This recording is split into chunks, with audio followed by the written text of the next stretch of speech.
land domain.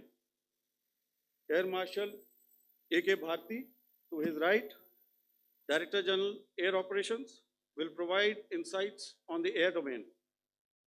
And to my right is Vice Admiral A.N. Pramod, Director General Naval Operations, who will cover aspects on maritime domain.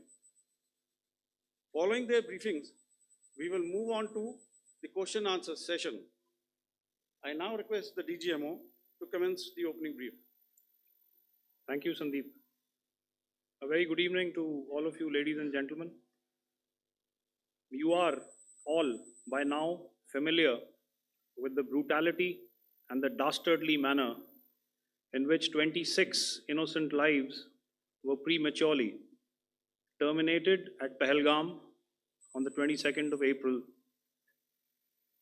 When you combine those horrific scenes and the pain of the families that the nation witnessed with numerous other recent terrorist strikes on our armed forces, we knew that the time had arrived to make yet another compelling statement of our resolve as a nation. Operation Sindoor was conceptualized with a clear military aim to punish the perpetrators and planners of terror and to destroy their terror infrastructure. What I do not state here, of course, is the often stated determination of India and its intolerance to terror. It set into motion a very diligent and microscopic scarring of the terror landscape across the borders and the identification of terror camps and training sites. The locations that emerged were numerous, but as we deliberated more, we realized that some of these terror hubs were now bereft of any presence and had preemptively been vacated, fearing retribution from us. There was also a term of reference and our own binding, self-imposed restriction to target only terrorists and thus prevent collateral damage. There were 9 camps that you are now all familiar with, which were confirmed by our various intelligence agencies to be inhabited. Some of these were in POJK, while there were others that were located in the Punjab province in Pakistan. Nefarious places such as Muridke, the hub center of the Lashkar-e-Taiba, has over the years bred infamous characters such as Ajmal Kasab and the likes of David Headley. What followed was a careful scrutiny of each of these sinister locations, their layout, configuration, even the type of construction in each structure, and the terrain obtained around these. This was with an obvious intent to deduce and identify the exact vector that was required for their neutralization, as also the eyes in the sky that we would send up to ensure that we brought back evidence that we had indeed targeted what we set out to. The precise images of these engagements on that fateful and historical night have already been showcased during the first press statement on the 7th of May that was helmed by our Foreign Secretary.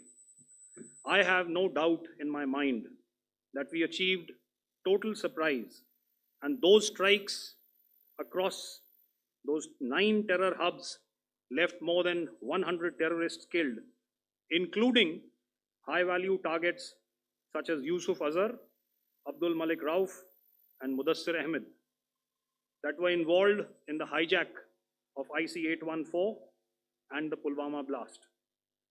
The line of control was also violated soon after by Pakistan, and the erratic and rattled response of our enemy was apparent from the number of civilians, inhabited villages, and religious sites such as Gurudwaras that were unfortunately hit by them, leading to a sad loss of lives. The Indian Air Force played a major part in these strikes by engaging some of these camps, and the Indian Navy provided wherewithal in terms of precision munitions. The Indian Air Force obviously had their assets up in the sky, and I will here request Air Marshal Bharti, the Director General of Air Operations, to detail for you the methodology that the men in blue adopted to successfully manifest this mission. Thank you, Rajiv. A very good evening, ladies and gentlemen. It indeed is a difficult time that we have to come here like this and brief you. We could have done without this, but we had no choice. As the DGMO has detailed, the event was precipitated by the dastardly act at Pahalgam. The sequence of events have already been detailed.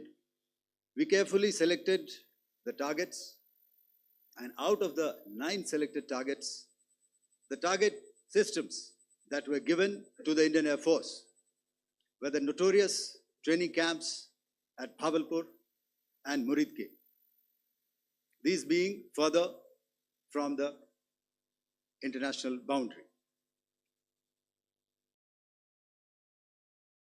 Through critical target system analysis, we analyzed what was to be done to annihilate these targets and plan to engage these targets with precision air-to-surface guided munitions so as to avoid collateral damage.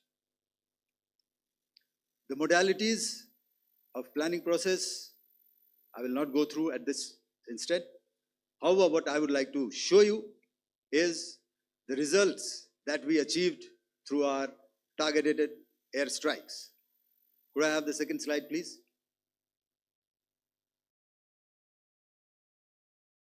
Yeah, change, please.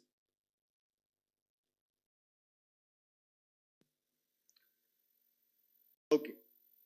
This is what the terror infra at Muridke looks like. If you see, north is as indicated, and to the right is east, where the international boundary lies. Could we have the next slide, please?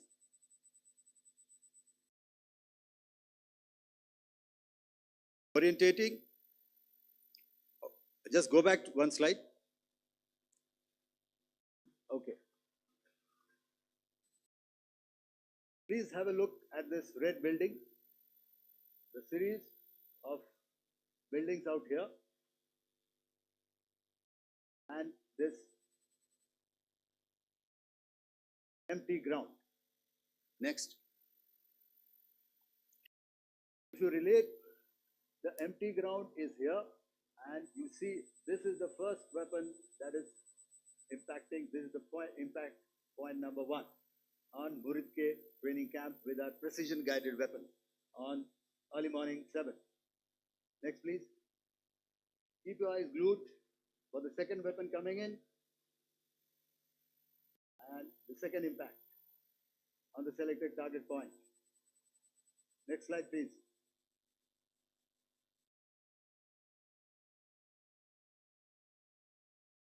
Third weapon, third impact.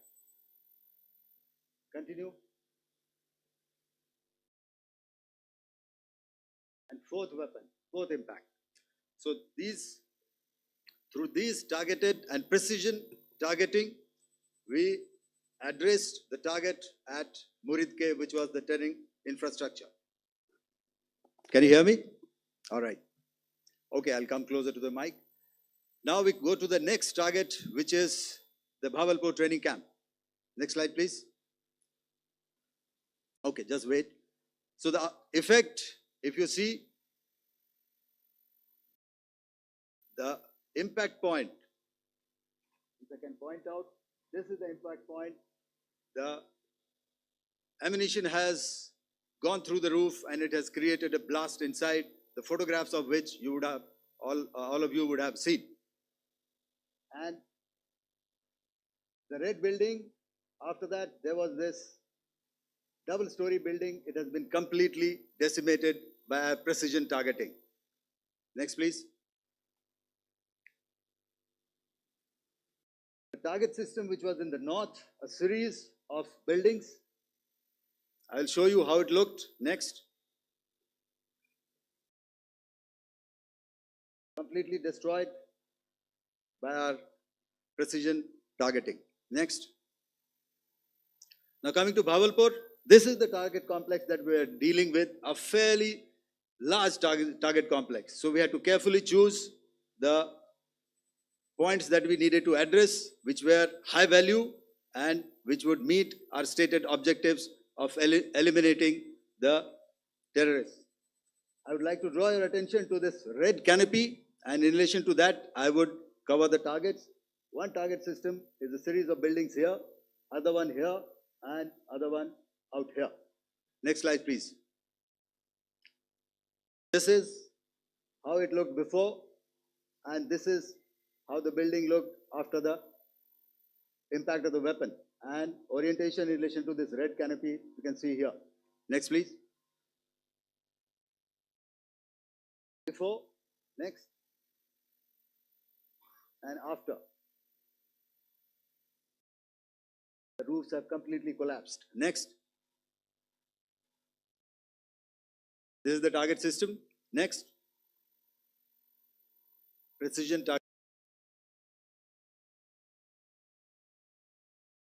targeting, and we have achieved our objectives here. Next. All right. So that was what we did on the 7th. Our objective was to address these two terrorist camps, and that we did with precision. And thereafter, we maintained a robust air defense posture, because remember, our objective was to target the terrorists and terrorist infrastructure, not any other infrastructure, not the Pakistani military, not the Pakistani any other infrastructure. So that is what we have maintained on the 7th of May. However, what we saw in the evening of 7th of May, we were saturated with a raid of Pakistani unmanned aerial vehicles and small drones. And these came in waves in our civilian areas, over our military installations, and all of them were successfully intercepted. Few of them did manage to land. However, there was not much damage that they did. And we have our robust counter-US hard kill and soft kill systems which did the job. However, the difference here was that we had targeted the terrorists. The adversary now has targeted our civilians and the military infrastructure. So it had to be responded to. So in a quick and calibrated response, that very night, we struck their radar installations at Lahore and close to Gujranwala, the LYT installation, to indicate to him that we are ready, yet we do not want to escalate. Our fight was with the terrorists and not with the Pakistani military establishment. Thank you.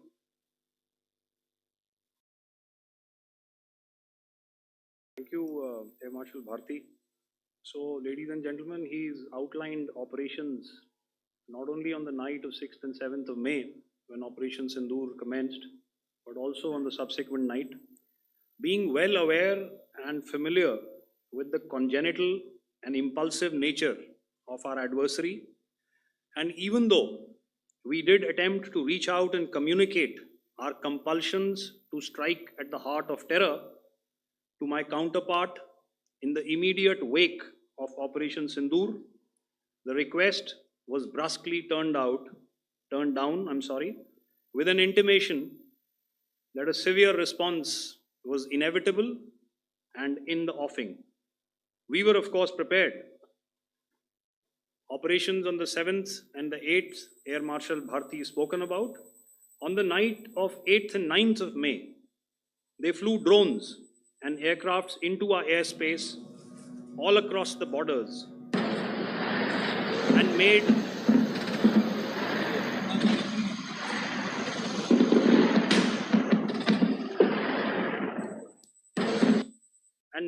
largely unsuccessful attempts to target numerous military infrastructure. Violations on the line of control by Pakistan also commenced yet again and precipitated into fierce arty engagements. The air operations on the night of 8th and 9th of May, I'll yet again request the DG Air Operations to cover.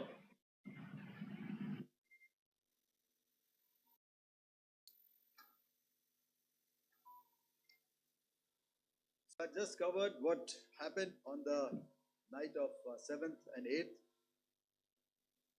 What we found that on the night of 8th and 9th, starting as early as 22:30 hours, our cities had a mass raid of drones, unmanned aerial vehicles, UCAVs, starting right from Srinagar, going down right up to Nalia. It was a mass raid in waves, and it was relentless. However, we were prepared, and our air defense preparedness ensured that there is no damage on ground or to any of the intended targets that the enemy might have planned for. The difference between 7th night and 8th night was that on 7th night, he sent in his Yiha class of UAVs. However, these UAVs can go some distance, they are armed. However, on the 8th, less numbers of armed UCAVs were there or UAVs were there, and more numbers of quadcopters, maybe for surveillance or just for harassment of civilians. This continued till midnight. Our air defense preparedness ensured that there was no damage on the ground, either to the military installations or to the civilians. However, the enemy had yet again shown that he wanted to up the ante and he wanted a fight, and we were up to the task. In a measured and calibrated response, we once again targeted his military installations, which included his SAM sites at Malirkant. This also included his surveillance radar sites at Lahore and close to Gujranwala. These were suitably addressed, and thereafter his drone attacks continued even till morning, which we countered, and during the daytime there was some respite. Here I would like to bring out another aspect. What we found was that while the drone attacks were being launched from somewhere close to Lahore, enemy had allowed his civilian aircraft to also continue to fly out of Lahore. Not only his own aircraft, but international passenger aircraft, which is quite insensitive, and we had to exercise extreme caution, even at the cost of some tactical disadvantage, to ensure that there is no damage to any of the civilian aircraft. And this was also brought out in our press briefing during the day. So I will now hand over to my colleague to cover the events of 9th onwards. On land, we also undertook certain measures such as deployment of air defense and electronic warfare assets to establish an integrated grid with the Indian Air Force, and I have seen and heard some of you wax eloquent about the benefits of such an architecture when it comes to negating and combating air intrusions. We also carried out deployment to include movement of our forces in the land, sea, and air domains. The night of the 9th and the 10th of May saw similar intrusions by drones and aircrafts, and this time there was a concerted effort to target airfields and some very, very important logistic installations, albeit yet again unsuccessful and denied gallantly and efficiently, I must say, by the integrated Indian Air Force and Indian Army Air Defense. We further strengthened our deployment and also initiated some pressure points to send a very clear and unambiguous message to the other side to desist from any misadventures on land. Some of the airfields and dumps saw repeated attacks in waves from the air. All were thwarted. The Pakistan Army has reported to have lost approximately 35 to 40 personnel in artillery and small arms firing on the line of control between the 7th and the 10th of May. What the other side had probably also not reckoned with was the speedy and precise turnaround and hit back by the Indian Air Force. And I will yet again ask Air Marshal Bharti to speak about these significant and game-changing strikes. I will thereafter request Vice Admiral Pramod, my colleague and Director General of Naval Operations, to tell us about some very telling naval maneuvers in the Arabian Sea that exerted pressure on the night of 9th and 10th of May. Over to you, sir. Commencing about 2000 hours, that is 8 p.m. local time, on 8th of May, several Pakistani unmanned aerial systems, drones, combat vehicles attacked multiple IF bases.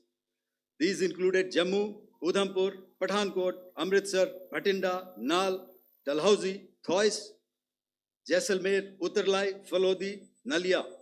These were almost simultaneous and they came in waves.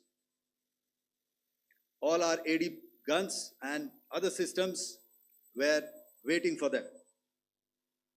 All these waves were neutralized by our trained crew using the air defense systems that they have, and also some of them were utilized using our legacy systems like Pechoras and IF Summer, which we have recently acquired. And some were neutralized by the Garud snipers. There was no damage on ground from these incursions and these mass raids, if I could call them, from the Pakistani side. However, following these relentless attacks on our air bases, on our forward positions, and on our civilian targets, this was time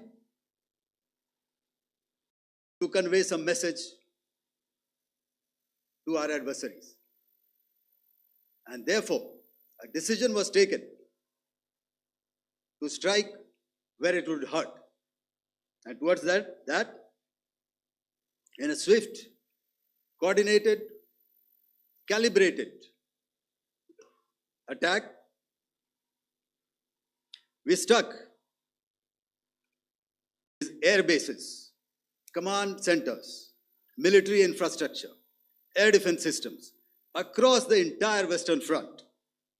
The bases we struck include Chaklala, Rafiki, and mind you, Chaklala is Islamabad, Rahim Yar Khan, Sakar, sending a clear message that aggression will not be tolerated. This was followed by strikes at Sargoda, Bholari, Jacobabad. We also struck the C2 centers at Murid, the UAE complex at Murid, Rafiki, radar at Chunia, which I will show you, Rahim Yar Khan airfield, and the unmanned combat aerial vehicle hangar at Sakar. I would like to reiterate here that we have the capability to target every system at these bases and more. However, it was only a measured response to instill good wisdom to our adversary to refrain from further escalation. IF response was directed only at military installations, avoiding civilian and collateral damage. I would now like to show you some of the effects that have been achieved as a result of our air operation.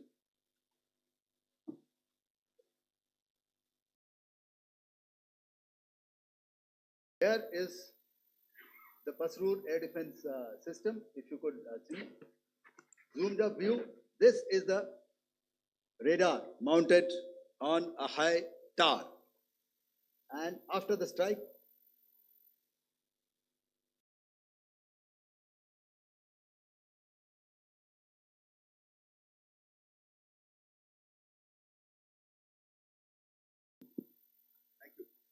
can you hear me? Yeah, thank you. And after the strike, this is what has happened. This radar has been taken out, completely burnt. Next slide, please. The Chunia air defense radar, which was taken out on 7th and 8th. This is the radar site. A blown up photograph, once again, on a tower. Not very clear, but what you see very clearly is the after effect after we have stuck. The radar head has been completely decapitated. Next slide, please. Arifwala air defense radar. In this complex, you see how it looked before, blown up image, and after really blown up. Next. Coming to Sargodha airfield. Remember, this is one of their important airfields wherein they have a lot of assets, F-16s, other assets which they keep getting, training institutes. And we have stuck this airfield. It is not, if you zoom in here, then one impact point here on the runway and second impact point of our weapon, precision weapon on the runway. And if you see this blown up, repairing going on. Same here. Next. Rahimyar Khan. This is the area we have stuck. A deep strike out here and one complex here. So this is how it looked before, and same. You see a big crater, another crater here, and this complex after strike neutralized. Next. Chaklala airfield, Noor Khan, once again a major air base, a lot of their logistic assets out here. This was the chosen complex that we intended to strike and convey a message. Next slide, please. This is how it looked before, and this is how it looked after our strike. Next. Sakar. We chose the radar site at Sakar. This is the radar site, and after it was struck, this is the aftermath, completely burnt out. Next, please. Aircraft shelter. This is how it looked before the strike, and this is how it looked after the strike. The roof of the buildings completely caved in and burnt. Next. Bolari airfield, aircraft hangar. This is how it looked before, and this is how it looked after the precision strike. Next. Jacobabad, aircraft hangar, and this is how it looked after. Next. So what I'm trying to convey here, ladies and gentlemen, is to start with, our fight was neither with the Pakistani military nor with anybody else who's there on the other side.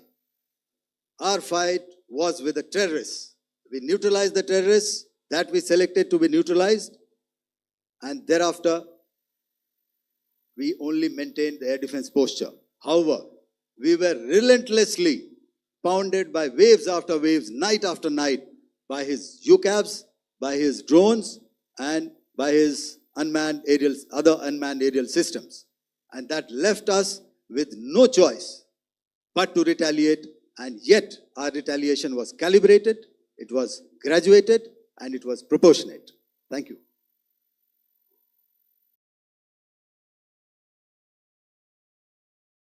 Good evening, ladies and gentlemen.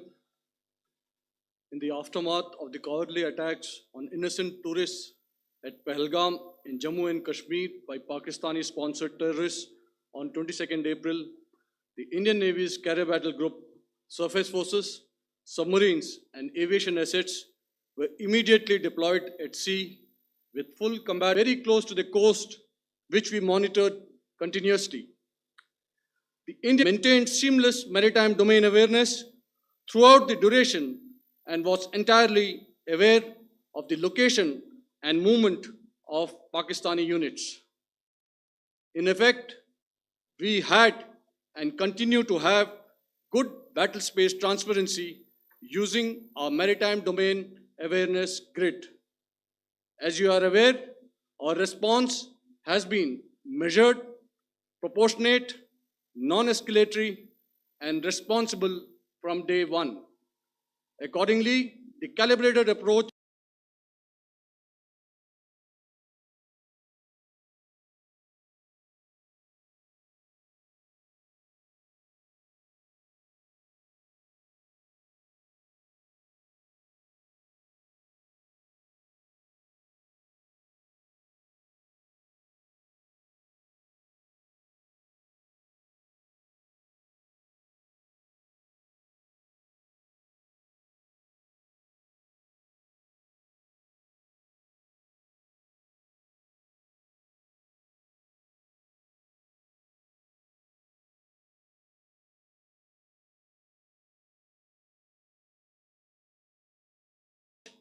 considered all options, including the ability of the Indian Navy for offensive action from and at sea. As part of this escalation control mechanism, the application of force by the Navy was planned in a synchronized manner in coordination with the Army and Air Force, the highlight being teams from the three services working closely in an integrated manner. Along with the kinetic actions by the Indian Army,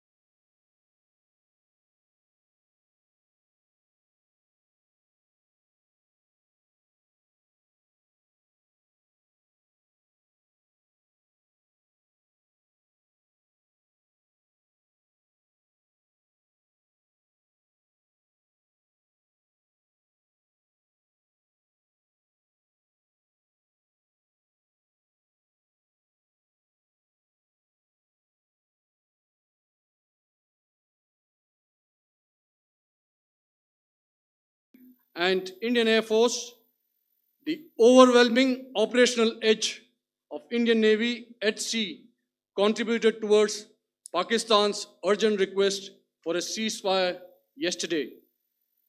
As we speak, Indian Navy remains deployed at sea in a credible deterrent posture to respond decisively to any inimical action by Pakistan or Pakistan-based terrorists.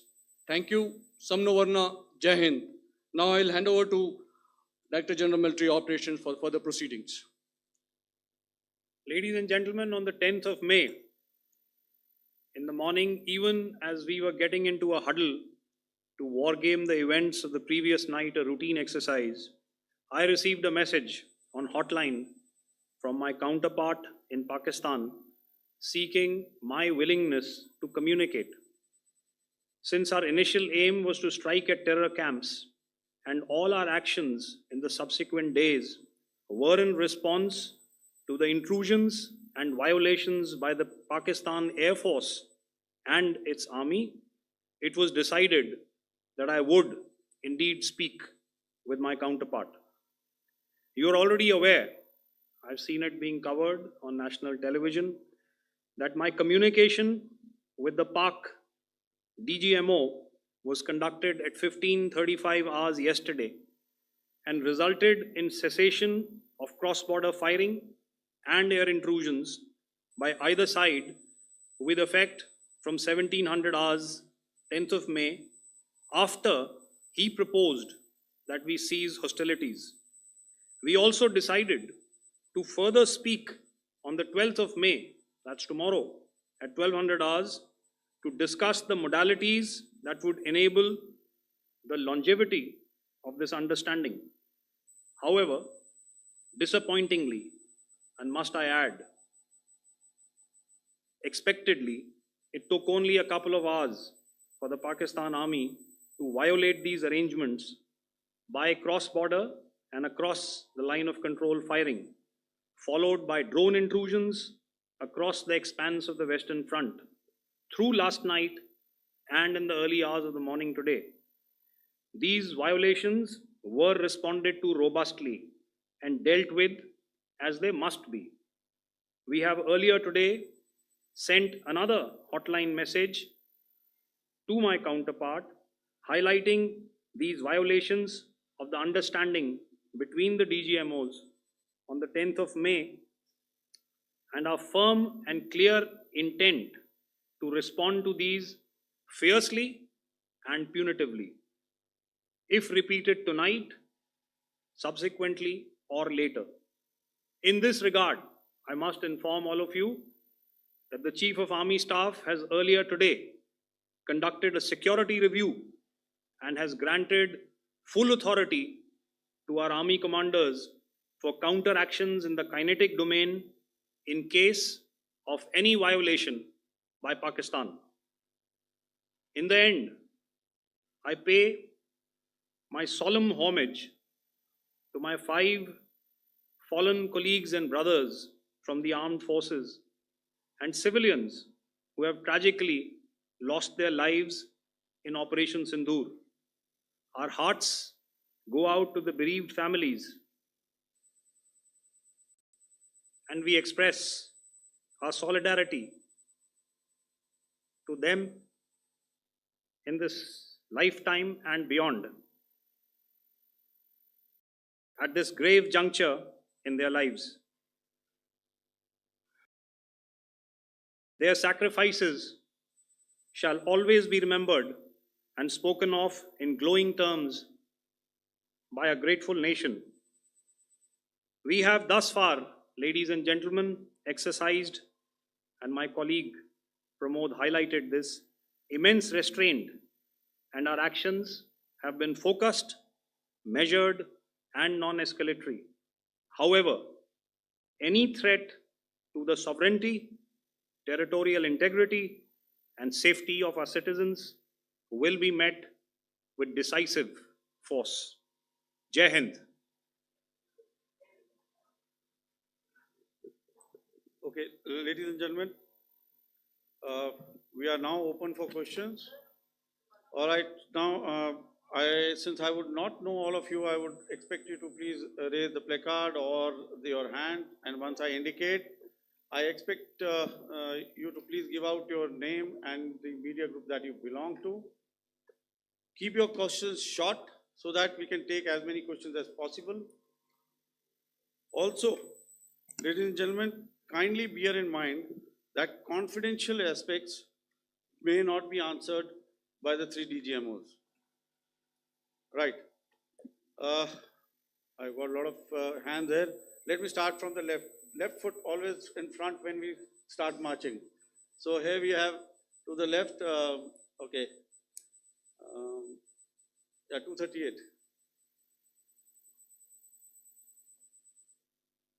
Hello. So this is Manas Pratimhuyan from PTI, Press Trust of India. So the understanding that was reached yesterday on stopping the military operations and actions, was it for just 3 days? And what would be the cost escalation if there is violation of this understanding by the Pakistani side? And my subsequent question would be that we have a kind of ceasefire agreement with Pakistan. that was finalized in 2003. So will there be some kind of similarities in frameworks between the two kind of understandings, 2003 ceasefire agreement and the current understanding on stopping military operations? And again, what are the cost that will be incurring on Pakistan if Pakistan again resorts to this kind of terrorist activities, because we have made it very clear that the cost will be very high. So I would like to have your thoughts on it.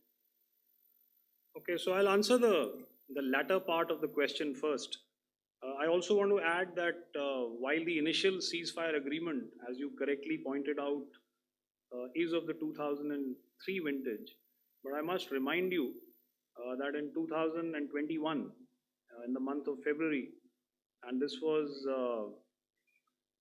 then when the crisis in eastern Ladakh was also on, the two DGMOs had spoken and arrived at a ceasefire understanding that lasted right up until this unfortunate attack at Pahalgam. Once our Foreign Secretary had announced the decisions of the CCS in the immediate wake of that attack,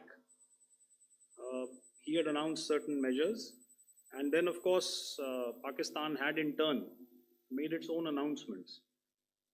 Since then, there have been certain violations of this ceasefire understanding, and of course after the 7th of May, like I pointed out during my statement, that there have been numerous violations on the line of control especially, and of course along the international boundary by the Pakistan Army and the Pakistan Air Force.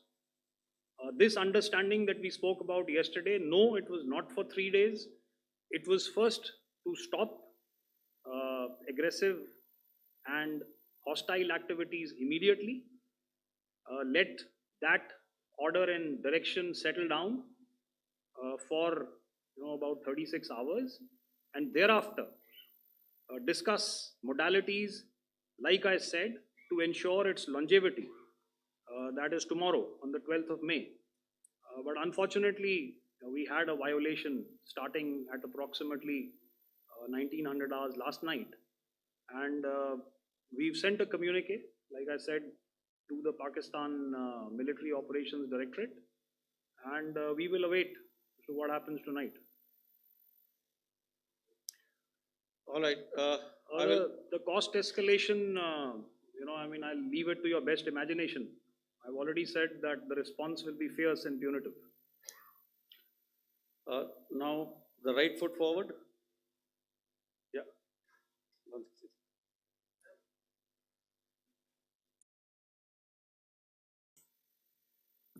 Sir, I'm Ajit Dubey from ANI, sir. Sir, my question is that you talked about the loss of lives to the Pakistan army. That was around 35 to 40 kills secured by the Indian army. Sir, can you tell us what would be the total loss of life to the Pakistan army in both army and air force attacks, sir? And how good was the performance of the BrahMos, Scalp and the S-400 during the operations?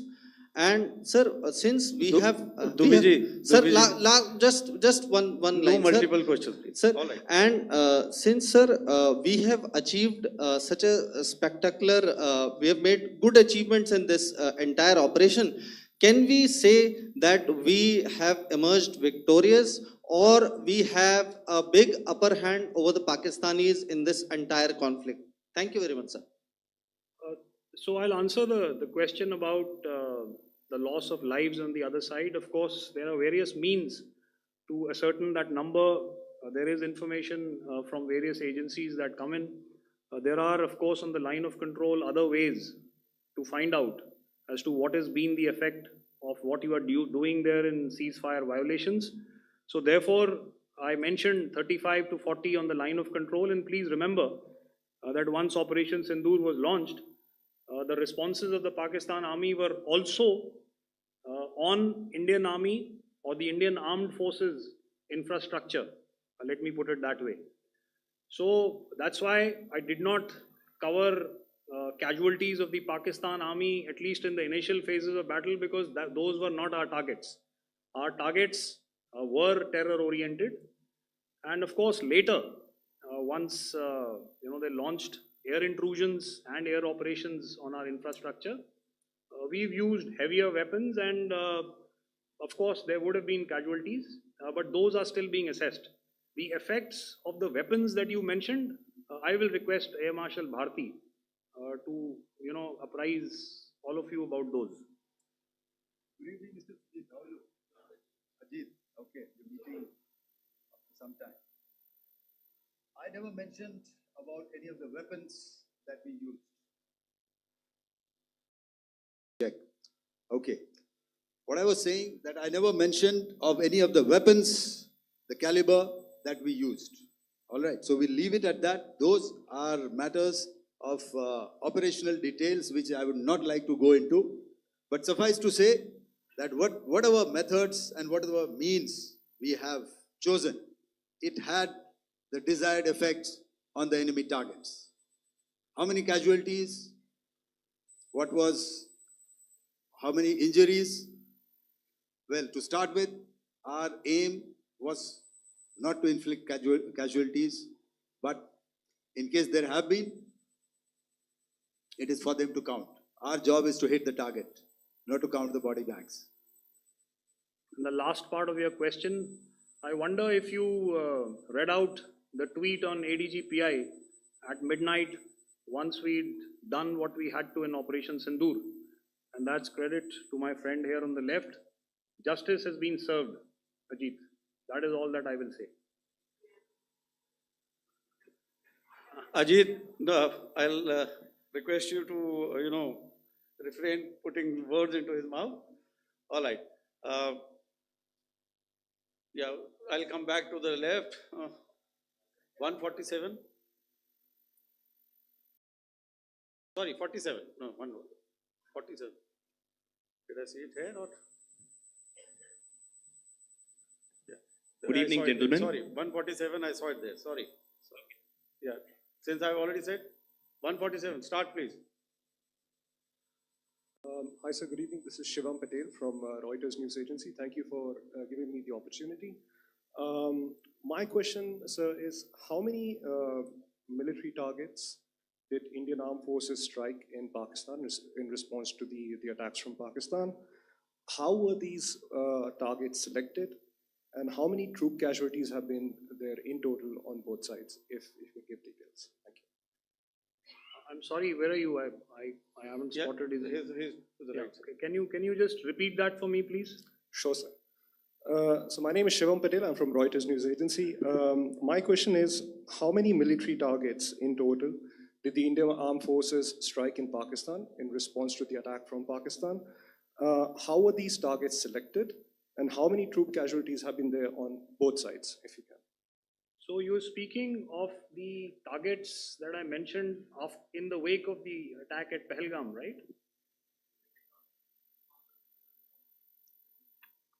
Yeah, I think it's amply clear to everybody here that the Pakistan army has not crossed the international boundary, neither in the plain sector nor on the line of control. So the intrusions have been in the air.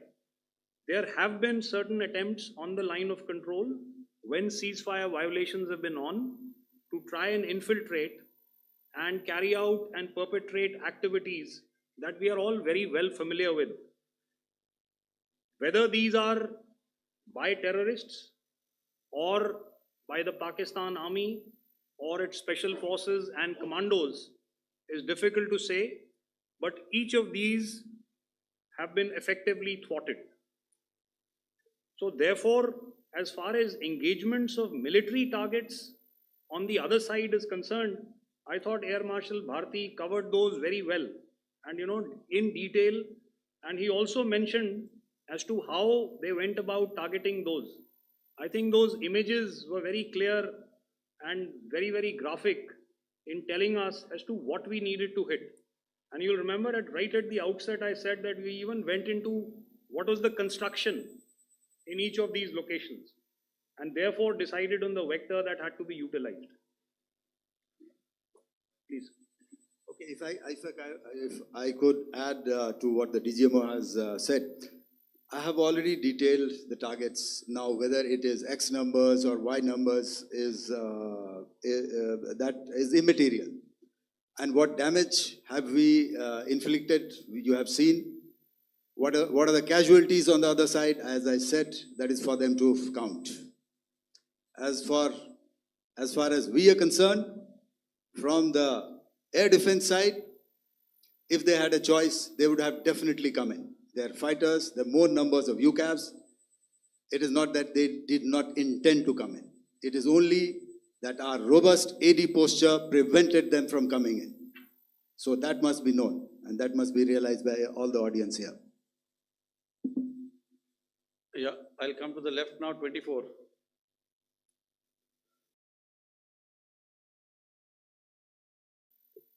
Good evening, sir. This is Anvesh Rath from Z.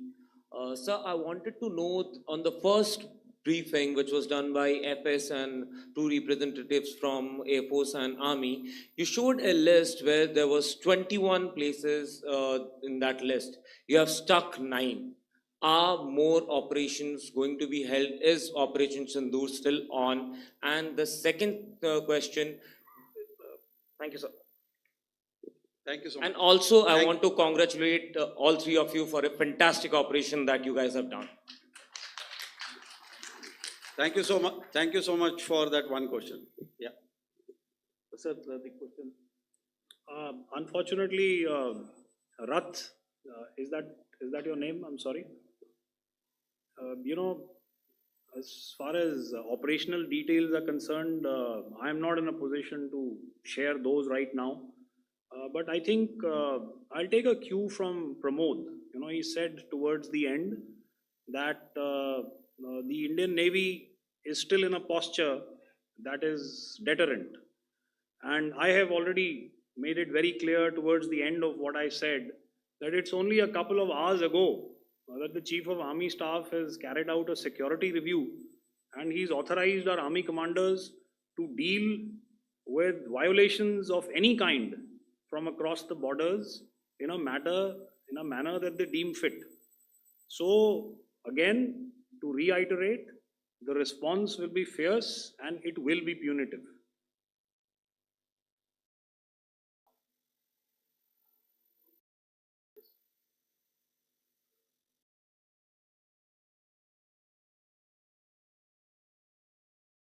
I'll go back this side now.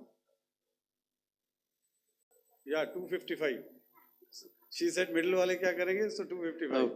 Oh, sorry.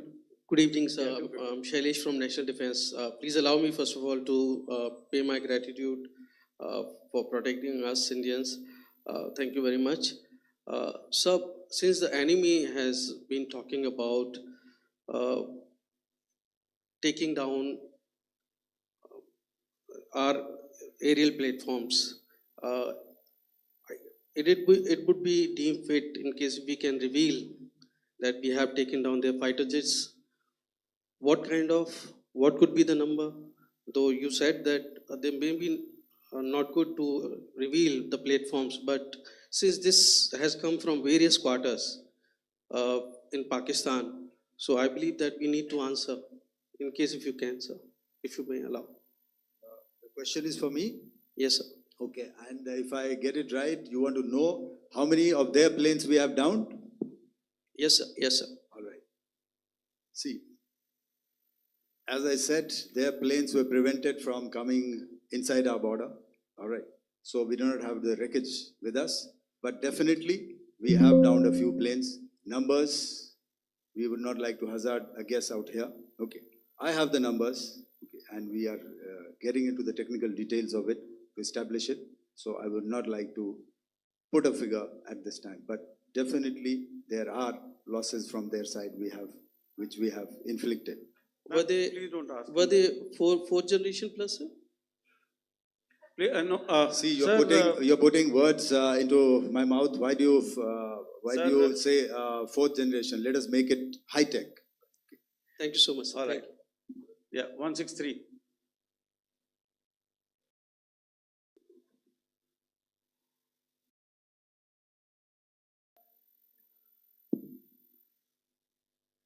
तो मैं मंजीत नेगी हूँ आज तक से। मेरा सवाल ये है कि इस पूरे ऑपरेशन में जो आतंकी ठिकानों को निशाना बनाया गया, क्या नंबर्स कुछ बता सकते हैं कितने आतंकी मारे गए? कुछ नाम सरकार मतलब कुछ नाम मीडिया में आए भी हैं जो बड़े उसके मास्टरमाइंड थे। और एक सवाल जो आज एयरफोर्स ने भी एक ट्वीट किया कि ऑपरेशन सिंदूर अभी जारी है और सरकार की तरफ से भी कहा गया। और पिछली बार जब विदेश मंत्रालय की प्रेस कॉन्फ्रेंस पहली हुई थी उसमें वो लिस्ट दिखाई गई थी कि 21 टेरर कैंप आइडेंटिफाई किए गए हैं। तो क्या जो बाकी बचे हुए टेरर कैंप हैं उन पर भी कार्रवाई होगी? और एक नंबर अगर आप बता पाएं कितने टेररिस्ट मारे गए? Manjeet ji, 3 questions. The third one has just been asked here before. So 21 this thing. So I'll request the first to be answered so that we have more number of people who can ask. Manjeet, जब मैंने statement दिया तो मैंने शुरू में ही कहा कि जैसे ही ऑपरेशन सिंदूर कॉन्सेप्चुअलाइज हुआ तो हमारा जो पीछे की कार्रवाई होती है स्पेड वर्क और टारगेट्स को आइडेंटिफाई और एनालाइज करने की कार्रवाई शुरू हो गई थी। मैंने जब स्टेटमेंट दिया तो मैंने बताया कि बहुत सारे थे, हमने 21 दिखाए होंगे और भी हैं, लेकिन वो लिस्ट फिल्टर करते करते 21 तक पहुंची। अब क्या आगे एंगेज किए जाएंगे? अगर ज़रूरत पड़ेगी तो ज़रूर एंगेज किए जाएंगे, लेकिन मैंने बताया कि इस समय जो इंट एजेंसीज ने हमें बताया कि फलाने कैंप में प्रेजेंस है, हमने उनको एंगेज किया। कुछ नाम मैंने लिए, कुछ नाम अभी पुख्ता किए जा रहे हैं। मैंने आपको बताया कि जो इंट एजेंसीज ने अभी तक असेसमेंट किया है उसमें उन्होंने कहा है कि तकरीबन 100 से ज़्यादा मारे गए हैं। और एक आज आपने तस्वीर भी देखी कि काफ़ी प्रोमिनेंट जो फ्यूनरल था, काफ़ी प्रोमिनेंट एक जो हस्ती हैं वो ऑर्गेनाइज कर रहे थे, और उस फ्यूनरल में और कौन कौन लोग अटेंड कर रहे थे वो तो आपने देखा ही। तो आप लोग सब समझदार हैं और मुझे ये कहने की ज़रूरत नहीं है कि इन लोगों को कहाँ से सपोर्ट मिल रहा है। अगर नहीं मिल रहा होता तो ऑपरेशन सिंदूर नहीं होता, तो उसी की वजह से है ये ऑपरेशन। तो मेरे ख्याल से मैंने आपके सारे सवालों का जवाब दे दिया। Ma'am, sir, next is from 17. Sir, मेरा नाम अंजू निर्वाण है, TV9 भारतवर्ष से। सर, मेरा सवाल ये है कि ऑपरेशन सिंदूर में हमारी जो इंडियन नेवी है उसके बारे में सर थोड़ा सा बताएं कि किस तरह की उसकी भूमिका रही, क्योंकि हमने इस दौरान सर देखा कि बहुत सारी स्पेकुलेशन भी रही और ये बोला गया कि कराची तक हमारी नेवी ने ऑपरेशन किया है। तो सर इस पे थोड़ी सी क्लैरिटी चाहिए। और सर हमने कौन कौन से फाइटर एयरक्राफ्ट डाउन किए हैं, अगर उसका भी थोड़ा सा क्लैरिटी मिल जाए तो अच्छा रहेगा। तो मैं आपका पहले सवाल का जवाब दूंगा। I will make few sentences and leave it for your imagination. First of all, as I mentioned, we have quantitative and qualitative edge to deliver a massive blow to our adversary, and we completely dominate in the maritime front. Indian Navy's action is part of the escalation ladder mechanism which we have worked out amongst 3 services. This time, if Pakistan dare take any action, and Pakistan knows it, what we are going to do. That's all. आपके सवाल का जवाब मैं पहले दे चुका हूं। आपके सवाल का जवाब मैं पहले दे चुका हूं, इसलिए मैं बस उस तक ही सीमित रखूंगा और इतना कहना चाहूंगा कि आने वाले दिनों में आपको खुद ही पता चल जाएगा और ऐसी बातें छुपी नहीं रहती हैं, तो पता चल जाएगा। So at this time we'll just let it be. Okay, ladies and gentlemen, we have 1 or 2 more questions, sir. So please, they are going to be outside. You can speak to them there also. 104.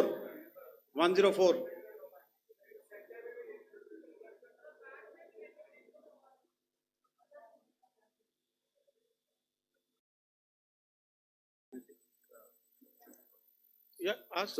Sir, Dinakar with the Hindu newspaper. Are you surprised that you got this question? No, sir. Just to look. Sir, can you give a number of assets we lost? Because there's been a lot of speculation going on. International media writing a lot of things about our platforms, including Rafales. I mean, Pakistan claiming that Rafale has been downed, etc. Can you put that question to rest and clarify on that? I guess that question is for me. All right, I'm happy that you've asked this question. You know, we are in a combat scenario, and losses are a part of combat. The question that you must ask us, okay, and indeed that we must ask ourselves, you inclusive, is have we achieved our objectives? Have we achieved our objective of decimating that terrorist camp? And the answer is a thumping yes. And the results are for the whole world to see.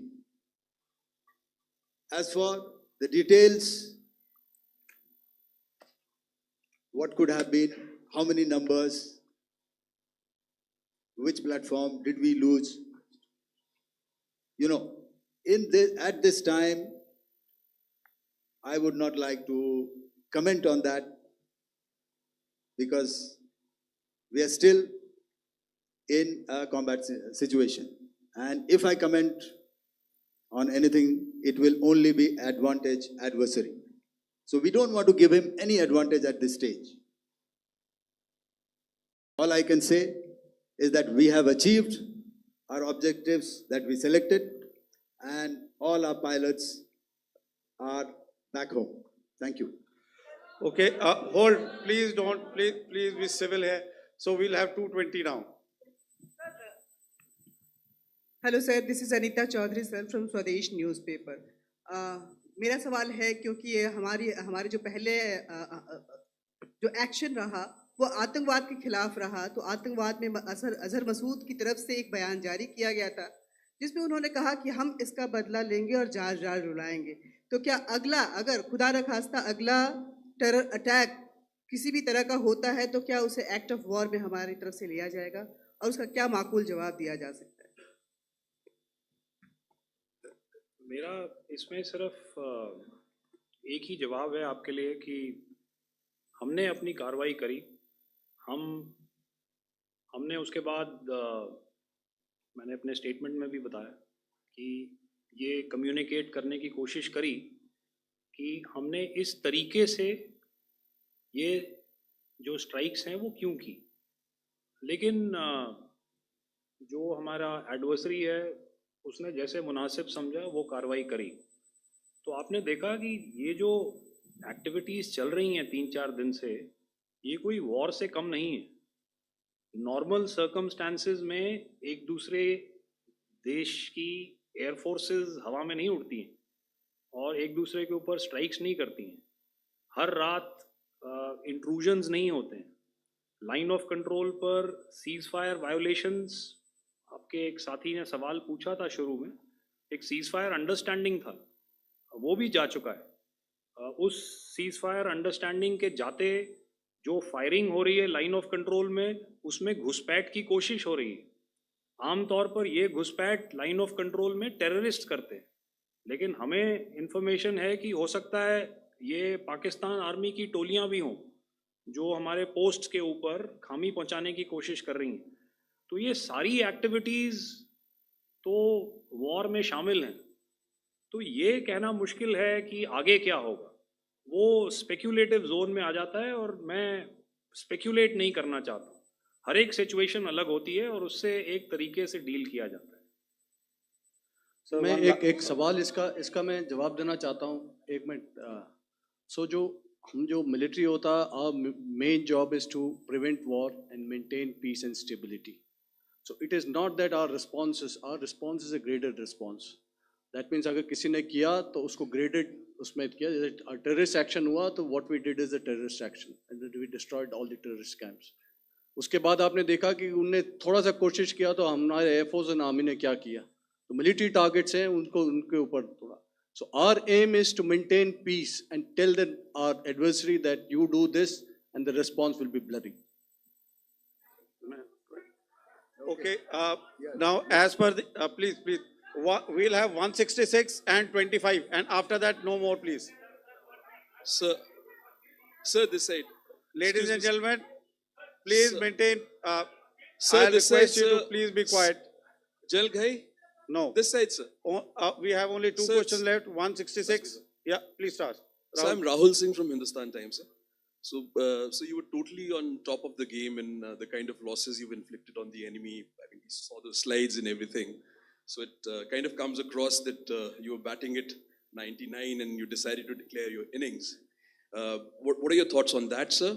And do you think, are you weighing the option of the Pakistan army using this time, buying this time of the so-called ceasefire, or the understanding? And you talked about how they could not be trusted. So buying time to kind of build up their war reserves, getting stuff from their friends like Turkey or China, are we considering that possibility, sir? Look, see, the call came from the Pakistani side to speak about cessation of hostilities. What pauses mean during such conflicts is known to everybody. I don't want to go into the pros and cons of how preparation for war is made. That is a process in itself. But I think my senior colleague here, the DG Air Operations, spoke, or he alluded at least, to what this operation was precisely and specifically meant for. And I think that's something that we achieved, right at the outset. Had we had the option not to go further, we probably wouldn't have. But we've been compelled to be in this situation. And as you've seen, the armed forces of India, and you've got the three Director Generals sitting here, we are always prepared to face any eventuality. And like I said, that's for the sovereignty, the territorial integrity, and the safety of our citizens. So whatever has to be done will be done. I'm not so concerned about what Pakistan will do in this time. I'm only concerned about what we will do. We have a roadmap and a plan, and we will follow it diligently, and we will follow it to the T. That's the contention that I want to make here today. Ma'am, please. Okay, the last question, and ma'am, 25, she's been asking since the first one. Sir, I'm Nandita. Sir, she's not asking a question. Sir, I'm Nandita Dagar, DAGAR from DD News and DD India. Sir, I wanted to ask you that my question is to General Ghai. Sir, you spoke to your counterpart yesterday and the Pakistani counterpart. Sir, what is the Indian Army's assessment that despite that agreement, that talk that you had, despite that agreement coming into effect at 1700 hours yesterday, why did they violate it? And number two, yesterday at the Joint Defense Ministry and Foreign Ministry briefing, Wing Commander Vyomika Singh and Colonel Sophia Qureshi had told us that we have cited the Pakistani troops amassing at the borders and at the LOC. Sir, has that situation changed? Have they withdrawn? And sir, if in case, despite now there is a lull, of course, but if tonight again, if the enemy again carries out shelling and aerial intrusions through drones, what is going to be our response, sir? Thank you. So without outlining the specifics of that response, I've already made it clear that there will be a response, and it will be fierce and it will be punitive. Why the Pakistan army chose the option of violating the understanding that was arrived at earlier yesterday, I think that's a question that we best answered by the Pakistan DGMO. I wouldn't be able to, give you that. But, in situations such as these, and if you go back into any conflict, sometimes these understandings take time, to fructify and manifest on ground. But without, getting into the reasons, it is our mandate to be prepared at all times, and that we were. It's not as if because there was an understanding we weren't prepared. I must tell you that the armed forces were on a very, very high alert, and they continue to be in that state even as we speak. All right. Ladies and gentlemen, please, ma'am, please, Okay, thank you so much for coming today. Those who have missed asking a question, those who have missed, see, I knew I'll grab this attention from you like this. Those who have missed the opportunity to ask a question can give me a written one. I will definitely get back to you with that. And also, they are they are invited for a cup of tea in my office day after tomorrow. Thank you, ladies and gentlemen, for coming. Thank you. Thank you very much. Jai Hind. Jai Hind.